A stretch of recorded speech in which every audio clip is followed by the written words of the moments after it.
Karena investor cukup khawatir di tengah kondisi ekonomi yang masih tidak pasti, belum ada kepastian bahwa memang suku bunga akan diturunkan ke depan dan juga alih-alih IHSG malah sudah menyentuh level 7.100 pada perdagangan kemarin meskipun akhirnya ditutup di level 7.093 yang memang cukup tipis lah hingga menyentuh level 7.100. Mungkin dari penurunan ini memang IHSG sudah menyentuh level tertingginya sepanjang tahun ini.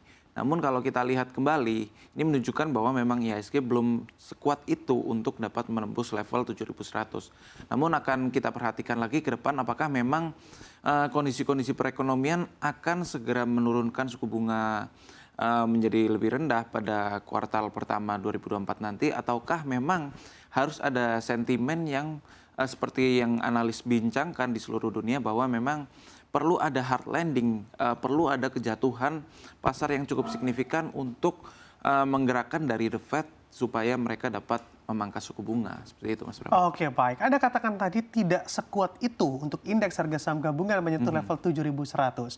Apakah ini juga dapat diartikan di akhir tahun atau hingga akhir tahun nanti, di akhir tahun 2023 ini, indeks harga saham gabungan juga akan finish di zona 7.000-an saja, Mas Reza? Iya tentu, kalau kita lihat memang terdapat sentimen bahwa dari segi unemployment rate di Amerika Serikat yang semakin meningkat, pengangguran yang semakin tinggi, dan banyak data-data yang menunjukkan bahwa memang Amerika Serikat sudah perlu sebetulnya untuk mulai memangkas suku bunganya, untuk mulai memperlambat kenaikan suku bunganya juga. Nah, namun kalau kita lihat banyak analis yang sudah memang membicarakan persoalan ini inflasi yang cukup tinggi berasal dari harga komoditas yang melonjak signifikan dan juga aksi peningkatan likuiditas pada tahun 2020 untuk menangani COVID-19 dan lain sebagainya. Ini menyebabkan inflasi dan kenaikan harga komoditas yang cukup tinggi. Namun masalah komoditas ini, komoditas energi khususnya, terlihat dari sisi pasoknya atau rantai pasok yang masih mengalami kendala. Kalau kita lihat dari sisi produksi, seperti kita lihat misalnya minyak ya, OPEC memutuskan untuk memangkas dari sisi produksi, menurunkan produksinya. Bahkan tahun 2024 nanti akan kembali memangkas hingga lebih dari 2 juta barel perharinya. Ini akan menjadi sentimen negatif untuk komoditas minyak dan gas karena akan ada potensi kenaikan harga minyak dan gas, dan kita tahu bahwa minyak merupakan salah satu komoditas yang memang penting untuk energi yang dapat memacu kenaikan inflasi lebih tinggi untuk berbagai sektor karena minyak digunakan untuk perjalanan, untuk logistik. Tentunya dengan kenaikan harga minyak gas ini akan meningkatkan juga harga BBM, dan juga harga BBM akan meningkatkan dari harga logistik, sehingga inflasi ini akan menjadi efek domino yang cukup tinggi untuk dari segala segi sektor ya.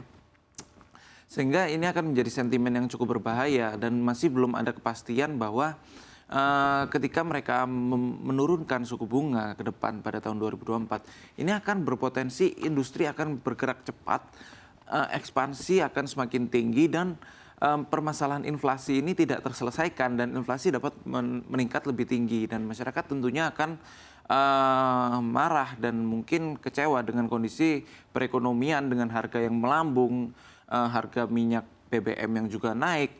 Ini akan menyebabkan ketidakpastian ekonomi baik dari global maupun domestik.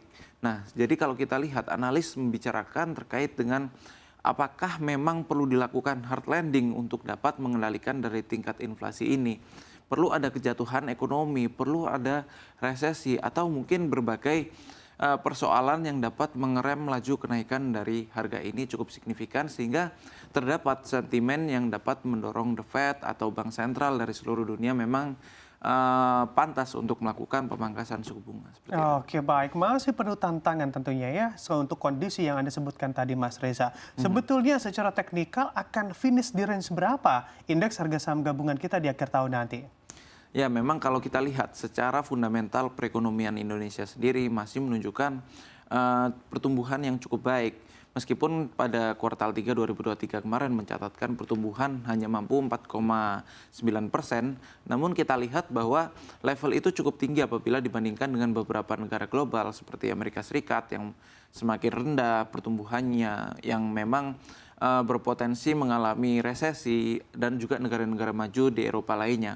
Sehingga ini akan menjadi sentimen positif untuk IHSG sendiri, mengingat bahwa memang emerging market ini menjadi daya tarik untuk investor global, sehingga memang terlihat dalam beberapa hari terakhir terdapat adanya dana aliran asing yang masuk ke pasar dalam negeri. Sehingga ini akan mendorong penguatan IHSG ke depannya dapat menjadi semakin menguat, sehingga ini akan menyebabkan kemungkinan bahwa memang IHSG mampu ditutup di level psikologis 7.000.